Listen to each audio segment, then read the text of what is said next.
So let's open up the floor to further discussion of the two questions that we had, that I offered, as well as the summary of what went on in panel number one as well. Yes? I wondered what you thought of the idea of emotional resonance of images, because it seems to me that really iconic imagery in art ends up having an emotional resonance through large numbers of people, and that's very different to a scientific endeavour when you have a theoretical framework usually behind science. It's either provable or disprovable. Well, it's provable, disprovable, and it also generates images. DNA certainly, raises your hackles. Incidentally, the Bohr atom. And, yes. there are many iconic images, yeah, including equations, which have become iconic images, like E equals MC squared is not even an equation any longer. It has been said. So I don't really see the third culture concepts so much like that, because it seems to me that there are two very different endeavours. One which is in the direction of creating appropriately iconic images which have this emotional resonance to them that affects, sometimes in cultures, huge numbers of people in very direct, emotionally and even almost biological ways. And that seems to be a fundamentally different endeavour to the scientific endeavour, but they both evolve and feed off each other. What's the iconic value what you thought and of, what is the third culture? Right. Okay. Helen? So when you talk about what is the iconic, what you're really doing is distinguishing the way images generated out of an artistic process operate versus images generated out of a scientific context. Is that part of what you're saying, that they operate differently differently in the culture and differently in the body as well? You sort of alluded to the almost biological resonance, the way we can respond to powerful images almost biologically or literally biologically. Yeah, I mean, I think that's absolutely true. They do operate in very different ways. You do get some imagery that's generated out of science that's compellingly fascinating, but it rarely operates as a work of art. You could probably say it never operates as a work of art. Artwork will always have something else in it that's hard to actually define what that something else is, but it will always have another ingredient in it that causes it to function differently in the world. I actually I've no more to say. I concur with Helen on that. Yeah, I mean, there are, as I said before, there are images in science that move scientists, just as a work of art can move the public. A work of music has the most emotional movement, it seems to be the case.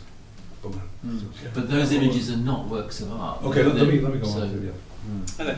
Yes, I came across the work of Patrick Hughes recently. I've never seen him before. Did you bump into it? Almost. Yeah. And I was wondering whether that was sort of art-based science or science-based art. It's very much in the middle. Well, Patrick got his ideas from theories of perception, and he used them. You associated with Patrick Hughes' work? A recap. A shy audience. Who's not? Recap. Recap. It's if you stand at a certain angle to it, in front of it, and you move back and forth, doors open, windows close, all sorts of perceptual tricks. And when you move close to it, you can literally bang your nose into it, because what it is, it's a flat surface with cylinders that are triangles coming out, and he has a method that he has lengths of string that he uses to measure off the way to get the particular effects, and they're very popular. People with huge rooms buy them. So that's really an effect of, and he's the first one to say that it's of perception science on art. Yes. Did I answer? Did we? Well, I was just saying. You want to discuss? So for me, that's exactly in the middle. Is it art-based science or is it science-based art? Well, he got the idea from science. So let's say it's inspired. Okay, then he adjusted the art to it. But it's well-known perceptual tricks. My question is to Susan, and quite straightforward, I think. When you approached the neuroscientists in Newcastle, what was their reaction? What was their response? What kinds of relationships have you had with them? Were any of them dismissive, or were any of them especially surprisingly engaged with what you were doing? I'm just interested in your experience. My experience in Newcastle is totally positive. There's a culture there. The people who head the department love art, they buy art, and they nurture artists. They have an artist in residence. And I suppose the truth is, the scientists who are interested in working with an artist are the ones who are working with me, and they're the ones I know. And I've had nothing but an exciting time there. Altogether in your career, or have you ever come across scientists who are crusty, dubious about the whole thing? I've had scientists very cynical about what I'm doing, but I've never had anyone say no to what I want to do yet. Do you think you've opened their minds, or changed the way they think about art? Well, they've often bought pictures of me, so that's probably a good sign. I don't know. I don't mind if I don't. But I love the conversations with the scientists I'm working with, because they've certainly changed how I see the world. I mean, I've learnt more by being with them. We have a very interesting person here, a scientist who visits in an art department. Could you say one or two words? That's a pro or con with you.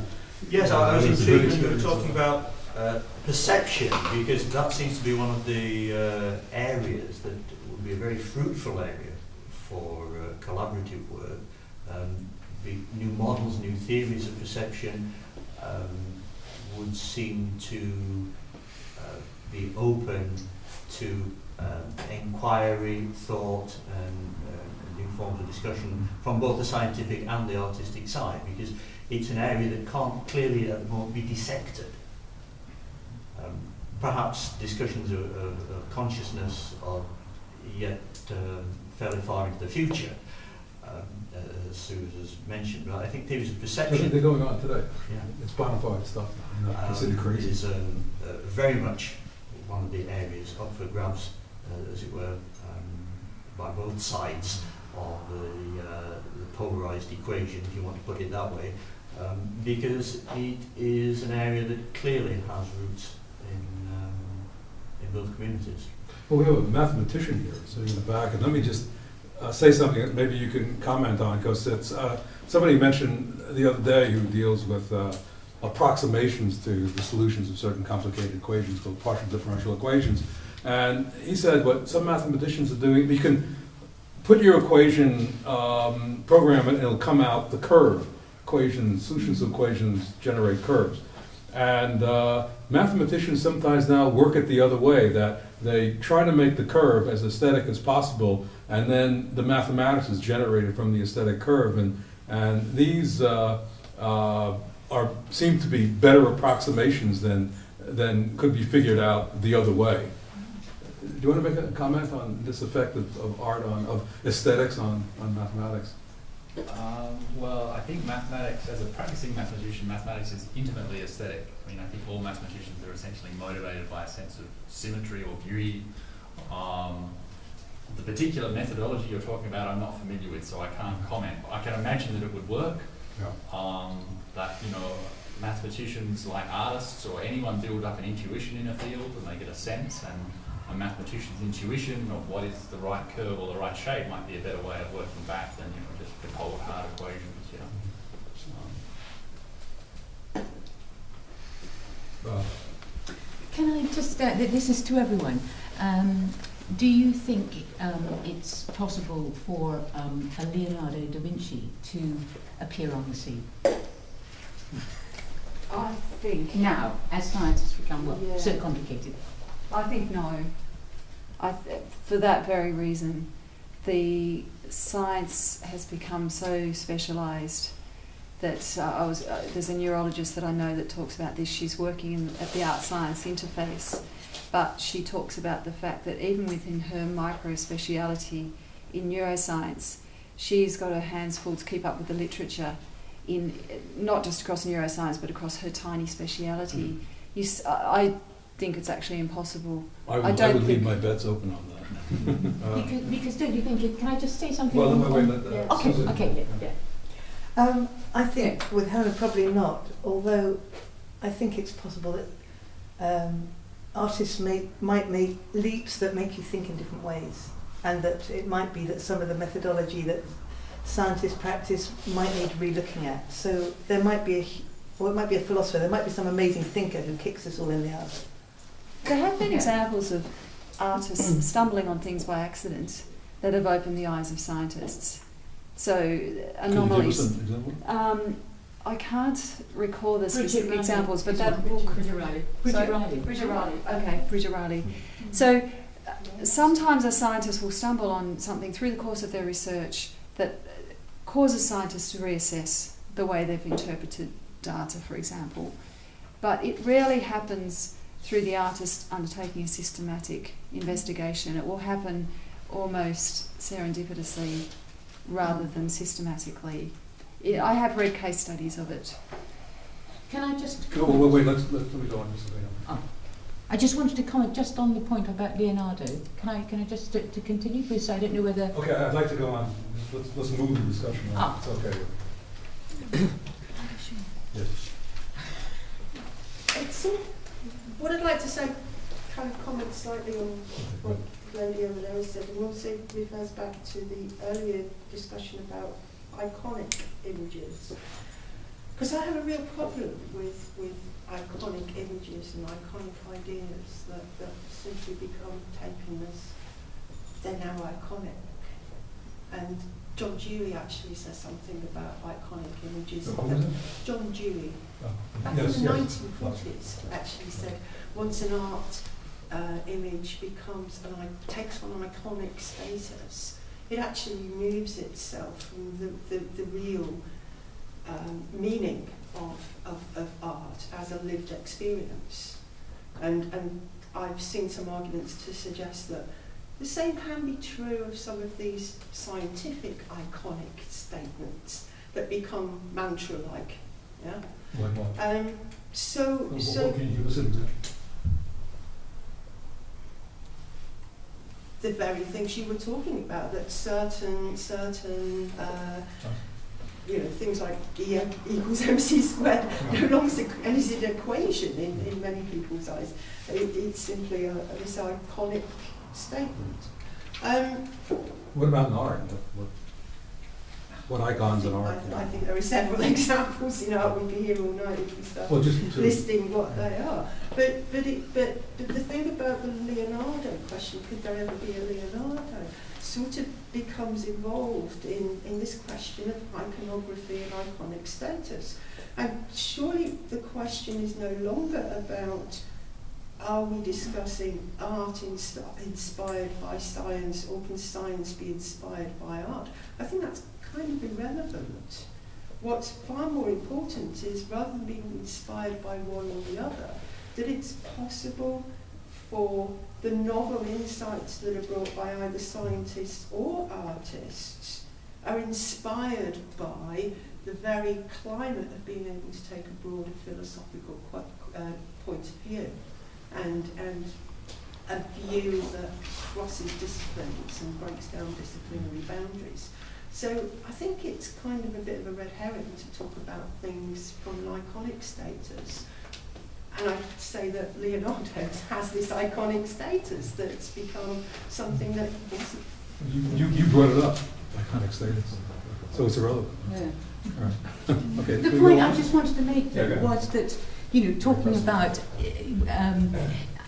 is there a similarity between artists and scientists? The thing about Leonardo, he was both, and he was able to bring the two together most superbly. He's the supreme example, if you like, of someone who successfully merged art and science.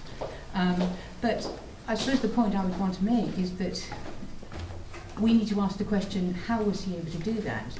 Surely it was down to his wide-ranging interests and his extraordinary capacity of imagination. Yes, as we said before, the broader your interest, the more it is possible for dramatic. But he was an exceptional, in terms of imagination, he was an exceptional individual. And so we need to understand the continuum, because creativity is part of everyone's life, but there is differences in terms of ability. Okay. He was absolutely an extraordinary individual. I think that's unquestionable. I think, though, the difference between the context that he was working in and the one that contemporary scientists or artists are working in is that, for example, if you look at his study of the fluid mechanics of blood in the heart, it was something that he could study without the use of microscopes, without the use of really any technology other than the keen powers of observation. It was a very direct material contact that he had with the things that he was studying. Or he was studying the movement of water through channels in the cities in Italy. Today, that sort of directness of observation and experience is not really a tool used much by scientists. They really do have to engage with very specialised technologies. That I think that's one of the sort of practical reasons why it's hard to imagine having a Leonardo. I mean, I was talking more about the intellectual barriers, but there are also technological barriers. We don't have that directness of interface anymore with the things that we're studying usually. So the brain has the capacity to absorb a lot of information, and the unconscious mind obviously is far superior in information processing than the conscious mind. So okay, Susan? It is possible.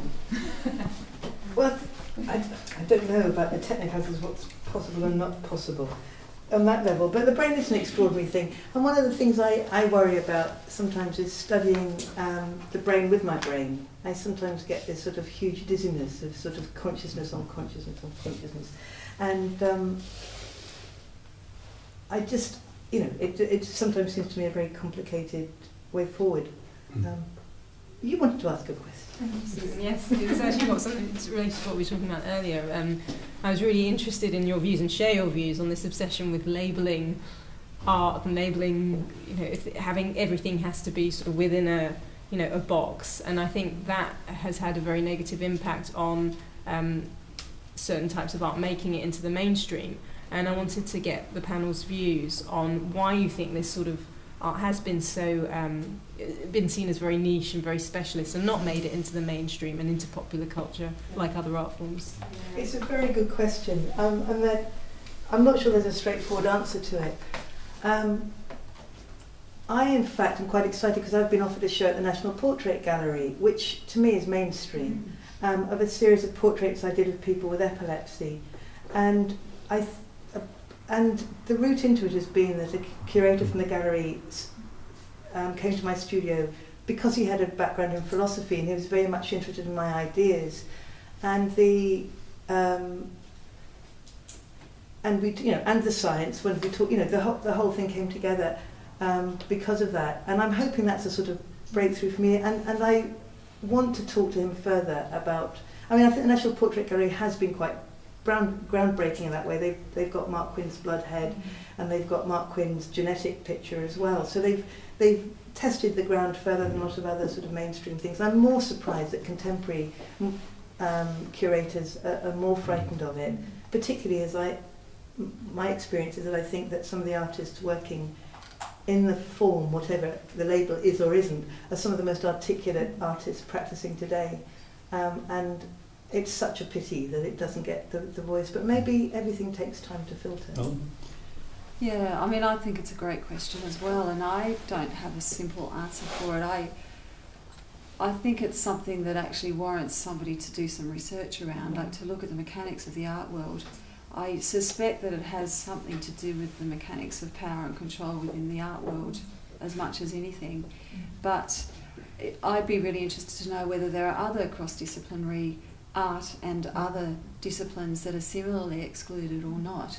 Certainly there's a lot of politically based art that's included.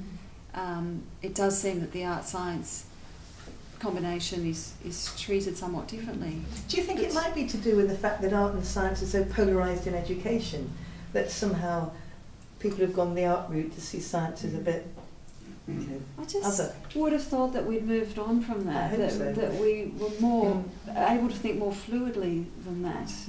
And it does surprise me that artists that are making such compelling, interesting work are not being brought into the fold of, and maybe some of them don't want to be, but not being brought into the fold of contemporary art. I actually really don't fully understand why that is. Yeah, it has much to do with the gallery culture and gallery politics, but also, I mean, look at emerging art forms. Even Cubism didn't really come in big for, really enter the mainstream until possibly 10 years after it was invented, discovered, however you want to say it. But it took a while for it to enter, and art science is still, whatever you want to call it, is still youngish, and it doesn't seem to mix well with other forms of art, which is too bad. But when it seems to be an all or nothing situation. Either it's a show on science-inspired art or not. And this gallery, again, is a pioneering gallery in that sense. There are other galleries around the world who do show works of this sort. I think it's also a function of how much a gallery can get for a work of art. And if it can't charge a lot for it, then most major galleries won't carry it. After that. Well, I think that there is nothing new under the sun. So if you look at, a lot of changes happened after the Cubism. So if you look at, for instance, new media art and as you mentioned, computer art as some kind of sister disciplines, or if you like, a lot of works that are now labeled, and I hate labels as well, but some works are labeled as art and science, but at the same time they fall into the category of new media or computer art or whichever other art disciplines, and they're all sort of old disciplines, like 20, 30, 40 or even older. So 40 years or so is quite a long time, so there is something else probably involved, and it certainly has to do something with the economy behind the so-called art world, which is commercial art. But also I think it has something to do with the kind of laziness, as I call it, of curators, who are now challenged to learn much more than they learn in their posh or not so posh courses, curators courses, because they have to engage themselves with learning all of these things that artists are learning themselves. So to become a curator of something which is new media, technology-based arts, or art and science, or something which merges all of that, you really have to have the basic, at least, technical knowledge in order to assess this kind of artworks. And another thing that I wanted to throw as a kind of a question to you would be, what do you think about the teamwork as a kind of really new thing that happens within the realm of art and science, where you are losing the individual artist as the only author of the art project, but instead you have a really team of different experts, where you have really involved scientists of all kinds of engineers producing a work of art, which does not have to be an image. That's a very good point, and it happened in this gallery to one of the works of art here, where the artist worked with a couple of scientists, and she insisted the scientists' names be removed. Sometimes the gallery itself will remove the scientists' names and just leave the name of the artist. And scientists work for recognition. If they work on something, they like the name to be on it. And so that also is something that can, in some degree, stifle a full collaboration. But I mean, maybe what Susan, I think, said something which was very interesting. Maybe it's the science phobia that still exists out there in the world, and technological phobia, that art science, art technology, as it's usually called, is something that's sort of weird. I mean, it's something weird. It will not be aesthetic. It will not be understandable. But what sort of undermines that is that technology is very sexy now.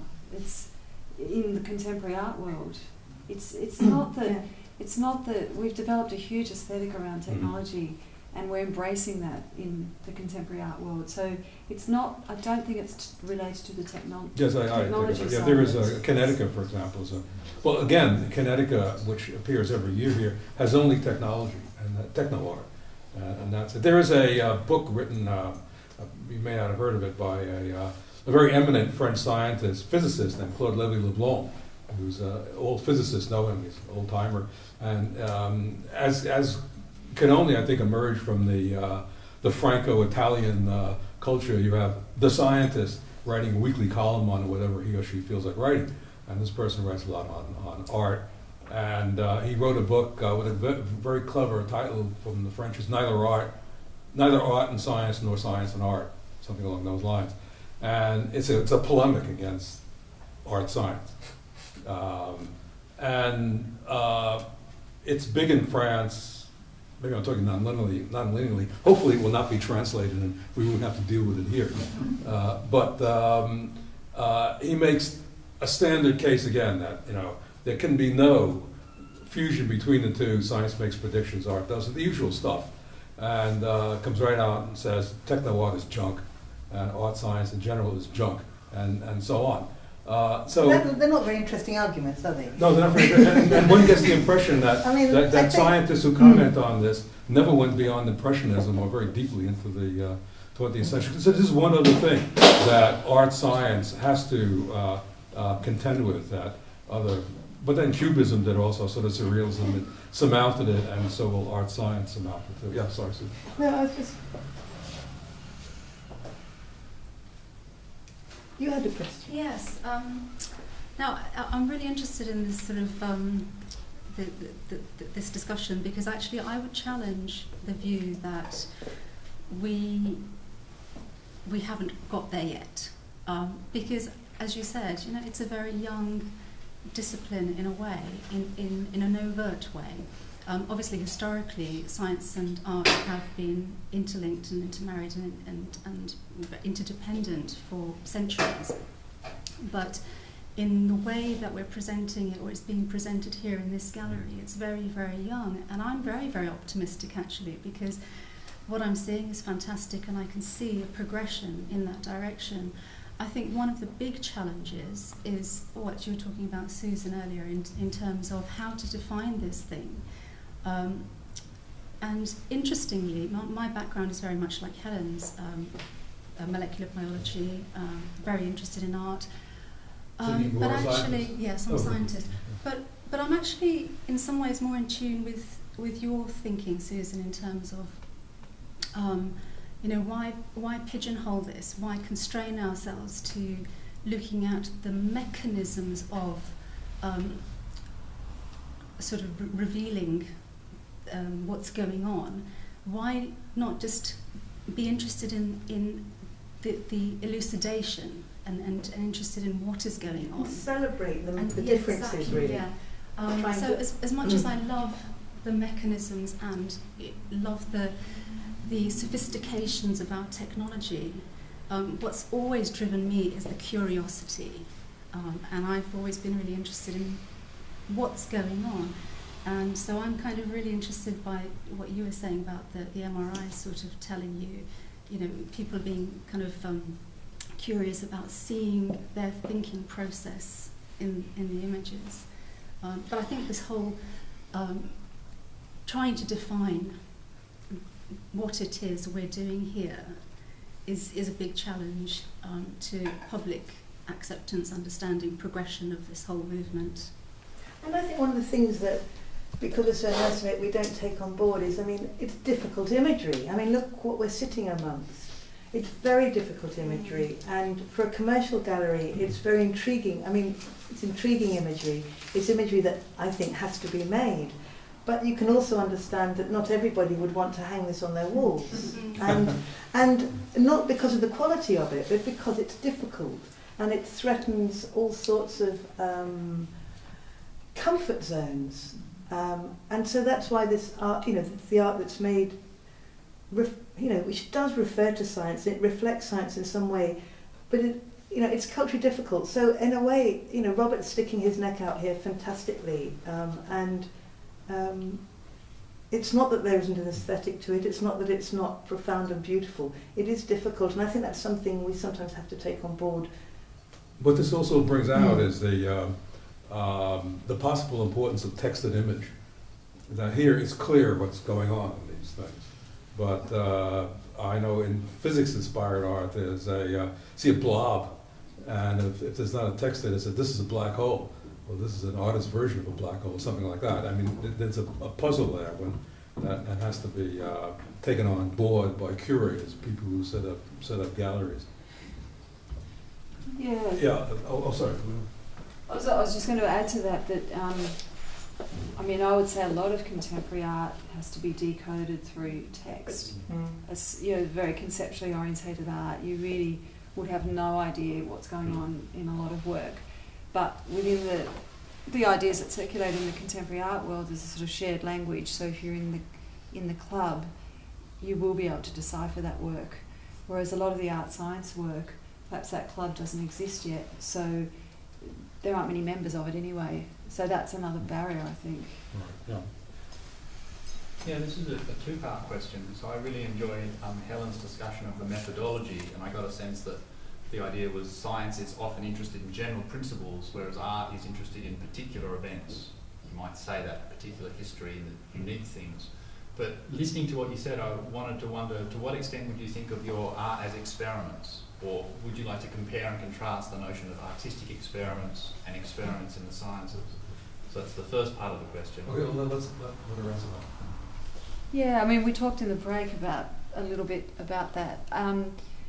If I sort of deconstruct my working process, certainly at a micro level, I do things that are very much built in the way an experiment is built. So if I'm figuring out how to do something, I will test it very much in the way that a scientist might, and I will control parameters so that I can figure out what's affecting what. So I will use a kind of a scientific methodology in my working process, but in the bigger sense, in terms of the broader investigation I'm doing, it's very unscientific in that sense that its accidents are important, mistakes are important. You're not testing a hypothesis as such. Sorry, no. You're not testing a hypothesis. No, in fact I'm trying to undermine my own hypothesis. Well, let me see if somebody else wants to ask a question. Oh. Yeah. Yeah, I have a question for Susan. Something I really like about your work is the kind of lack of certainty there is in the kind of mental isolation on the kind of subjects that you're using. But I'm questioning as to whether there's this kind of fleeting moment of mystery and understanding, which makes it difficult for the art science to transcend. If I'm understanding your question right, are you saying that because my work's about subjective experience, it's caught in a moment? Yeah. No, that's what I want it to look like. I love my work to look like it's fallen on the paper rather than... like Diane Bauer. Yeah. I don't want it ever to look overworked. So I'm constantly chasing the subjective experience. What does it feel like to have epilepsy? What does it feel like to have schizophrenia? What does it feel like to have a schizophrenia label? Yeah. And is that fair? So all my work is always about... so it's using... cultural definitions, scientific definitions, clinical definitions, and most importantly, personal definitions to do that. And it does make it... And do you trust schizophrenics? Yeah, the ones I'm working with, I trust anyone till they prove to me I shouldn't. Can I just ask, is it a diptych? So I don't know the word. I've not got the right word. No, yeah, I'm sure you've got the right word, I don't understand it. Two paintings, No, but I am having two exhibitions. No, because that's one of the myths that has to be exploded about schizophrenia. Right. And there's so many myths, like, there are the odd, as we know from the news of the world, bad people around. But most people with schizophrenia, they're dangerous to themselves. And, the joy of the project I'm doing up in Newcastle is having access to all this information. The scary thing is making the right work about it, and that's what I've got to do in the next year. So, there's a sort of moral responsibility on top of it all, really, that I feel very strongly I have to get it right, and that's where the experimentation will come in. And it's not just the correct science, it's the correct politics, it's the correct representation of someone else's experience. I'm quite scared. Yeah, I can relate to that. The project I'm doing around organ transplants, we're working quite closely with the organ transplant community, if you could call it that, in Melbourne. And they've made it clear to us that negative publicity around organ transplants leads to a plummeting of organ donation rates, and that's happened in Australia when there have been various scandals.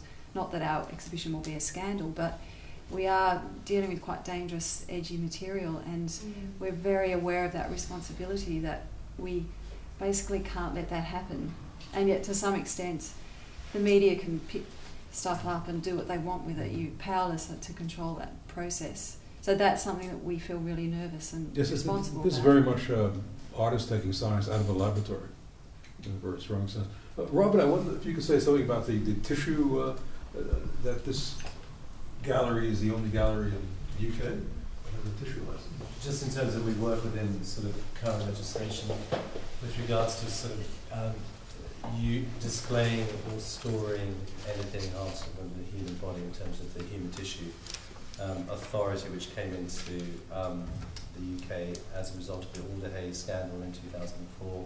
We had the Human Tissue Act, so that's a regulatory body that came into the UK in 2006, which means that we can show anything harmful from the human body, provided we have the license to be able to do so. But within having that license, we have to have sort of lots of risk assessments and lots of best practice and so on, and making sure that we have consent, dignity, respect, and all sorts of other kind of things associated with that responsibility of having that privilege of being able to show work that is harvested from the human body. Is that what you mean? Yes. Yeah. Okay. So we're the only private gallery, the first and still the only private gallery with that privilege of that license to store and to display. I think there's in total there's 13 licenses, and the other 12 are all major institutions or major collections around the country. Yeah, well, one can do this art outside of a laboratory, but I mean it's very difficult to do it on a large scale, and so it's something that is very how should I put it, looked after by external agencies. Yeah. I think that's a really important point, and it might be something, we've been talking about the avant-garde, as it were, generally over time, and whether this is not just part of that continuum, and with a little bit more time it'll play out and become part of the mainstream. But there is, I think, in this respect, something very different from any other avant-garde before, which is that it is policed, legislated for. It's so it has a responsibility that you just alluded to, a cultural, social, political, ethical responsibility to project some of these ideas in responsible ways, because there are downstream effects that can be genuinely damaging, and that's a very odd place for an artist to work in. Further to that, there are examples here of bioart, which is quite an extreme form of, if you like, art science. And that's policed by ethics committees, legislative bodies, politics, and the police, and immigration controls when you try to move it. And that's an even stranger set of circumstances in which artists have to work.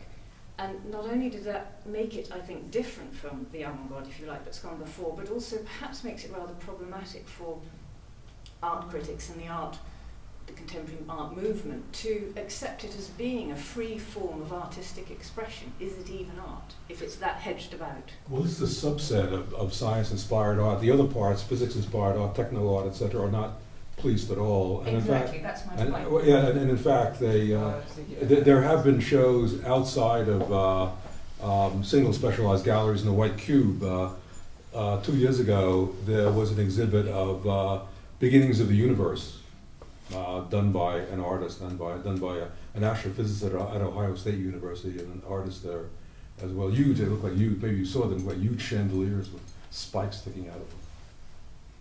Can Helena, Susan? Absolutely. Yeah, I mean, we've had to jump through those hoops doing the organ transplant project. We've been engaged with 2 different universities, Monash University and University of Western Australia through Symbiotica. And we've had to submit animal ethics applications for the work we're doing with animals. And with the work we're doing with the organ transplant community, we've had to get ethical approval to work with members of the community. And it's true that there are a lot of those regulatory hoops that you have to jump through, which is both frustrating and also interesting, because by engaging with the whole animal ethics process, we've had to deal with our own ethical stance on what we're doing with the animals that we're using in the project. So it's been confronting for us in I think actually quite a productive way. But in terms of those constraints, there are other sectors of practice that are similarly constrained. I mean, anyone working in a university now doing field research has to deal with anyone engaging with people out there. If you're an artist researcher, so for example an artist on the staff of the university, and you want to go and interview someone, you've got to get ethical approval for that. So even artists working sociologically or politically or in all sorts of other ways are having to deal with those regulatory bodies. The human tissue one's a particularly sensitive one, absolutely. Susan? Yeah, I've had a huge history of it. My first show, Art and Science show years ago, nearly got pulled because it was based on some drawings I've done of people having cerebral angiograms, and we'd got verbal approval but not written approval from the patients. And there was a huge sort of hoo-ha around that, but we got around it. I've also done a project with people with Alzheimer's, and that got taken with lawyers to human rights issues because we were working with video with them, and there was, what is informed consent? And that was a huge issue. But I was very worried that informed consent is a very complicated thing, and people's human rights absolutely central to my practice. But I didn't want to hide Alzheimer's away, that it was a subject that couldn't be shown. And so you have to be really careful with this legislation that people don't, it's much easier for them to say, no, you can't do it. And I always so the Alzheimer's project I got shown. I'm working up in Newcastle with the people with schizophrenia. I've had to have a CRB check and an honorary contract to work in a clinical setting. So sometimes the ethical issues are very important, but unless you have people on board, they can nearly shut down practice. So it's a matter of balancing stuff. So you're right, Annabelle, to pick up on that. It's an interesting area that I think affects art and science-based things more than any other form. But it also highlights the interdisciplinary nature as well. For example, if you're an artist trying to present a project to a biological ethics committee or an animal ethics committee, you really have to argue your case so hard because it's just art, not science. Yeah, it's justifiable if they're doing medical. We're not actually killing any animals in this project anyway, but if you're trying to justify using animals for something and you're doing it to save lives, that has instant appeal. But if you're doing it to make a work of art, an animal ethics committee, there are usually no artists on the committee, or no one from arts faculties even. There might be humanities or members of the community, but it's a really hard case to argue. Any other questions? Yeah. Would you ever consider going against those kind of restrictions in order to make a piece of work that you ultimately wanted to make and wanted to be always remembered for? For me personally, I have to use my own ethical standards as the bottom line of what I'm prepared to do. And it did come up around this project of using hearts and reanimating them. We had to face the question of whether we were prepared to kill an animal for our art. And basically we both were unanimous that no, we actually weren't prepared to cross that line. I mean, there are plenty of artists that do. But personally, I didn't feel like I could live with that. So it's actually made the project a lot harder. It's a lot harder to get a usable heart from a dead animal. And we also had a criteria around why the animal's been killed. For us, it needs to be an animal that's been killed for some other reason that's not to do with our art. but I very much use my personal. I have an instinct about what's acceptable to me and what's not, and that's what I follow. No, I concur with that. You have to have a very, if you're working on the edges, particularly if you're working with vulnerable people, you have to have a very strong ethical sense, and I feel, quite protective, because there is a limit. I'm using people to make work, and I am very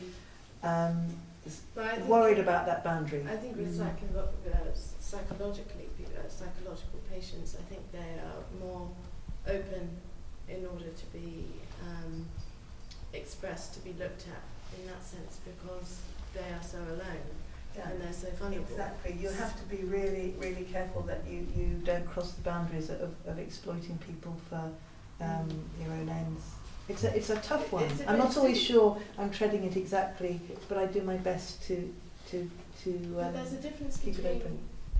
Some exploitation sometimes has, well, always, maybe all the time, has negative connotations, and I think with people who are psychologically damaged or in a difficult place, I think in that sense exploitation doesn't actually exist, because they just need a platform. I think they could possibly be exploited more. What I like to think is I try and give them a voice that they might not otherwise have, and I'm comfortable with that notion. Right. Let me take just one more comment that we should break. Yeah. I have two, one slightly convoluted, so maybe I'll leave that one. The first one is really about, what I've seen today is the emergence of these new relationships between art and science, and sometimes it's awkward and sometimes a little bit ambivalent, but there are these insights which you're starting to share. So as a historian, I'd like to know what, if anything, you think is so unique about this moment or this period of time, which has drawn artists to the world of science and to see these new collaborations, and why at this moment in time are scientists somehow casting aside perhaps their traditional prejudice and are prepared to work and to develop these new relationships, and ultimately what this moment could deliver. It's a fantastic question. I mean, I think in terms of neuroscience, it's because it's visually, the body is visually permeable as never before. We can see stuff in a living body. It used to be always cadavers. So there's new information. I think, so I don't know about the rest of science, but that's why I think it's happened in neuroscience. I would just love it if a scientist came and knocked on my door and said, "Can I work with you?" I'm still waiting for that moment. Well, I actually think it's not that new historically. I think it's been happening for a very long time, artists and scientists working together. Certainly there was a huge tradition of it in the 19th century. It's been happening a lot through the 20th century. Can you give an example, a couple of examples? In the 19th century. Muybridge. Constable and the study of These clouds. are pictures of clouds.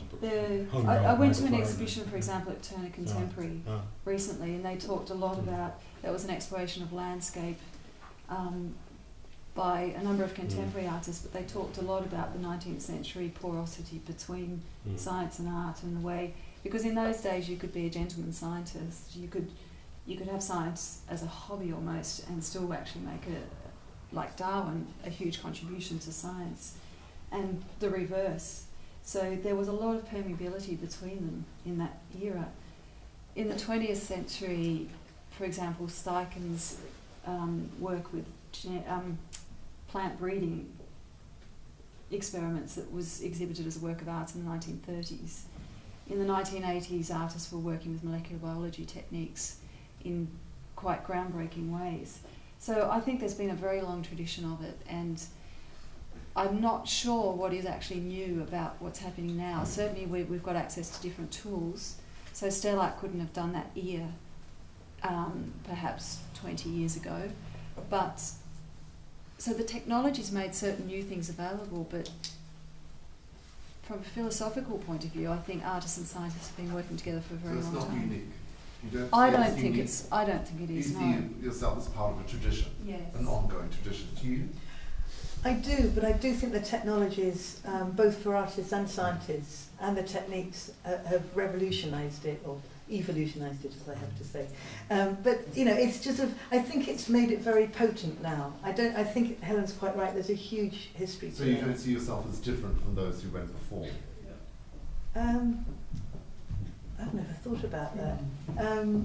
No, I don't think it's extraordinary. No, I don't. I think some of the ethical questions being brought to it are new, simply because they're new questions that have arisen because of the technology. It's like the way we can engineer life now is so confrontingly different and new that that's raised new questions for artists to work with, and some artists are really grabbing that by the horns and really exploring that at a deep level. Are there dangers in that?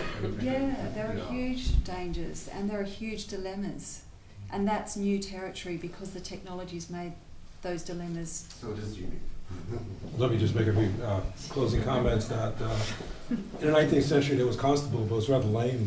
He was a good friend of Faraday and drew pictures of clouds, and that was his extent in science. I don't recall being a sort of historian in this subject of any really deep interplay. Well, there was Picasso in science, mathematics, and technology. That was a big one.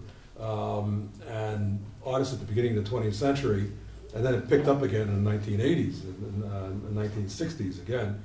But I certainly agree with Susan that the equipment's there. That's why it's such a big deal now. But with scientists being interested in art, I don't know about that. That's still something to to happen as yet. But the inspiration, as far as I can see, goes from the arrow goes only one way. To science-inspired art, whatever you want to call it. I know of many instances in the physical sciences that when an artist shows up in a science department, the scientists would like the artist to illustrate their books for them. But however, okay, so let's stop now. We'll all be around.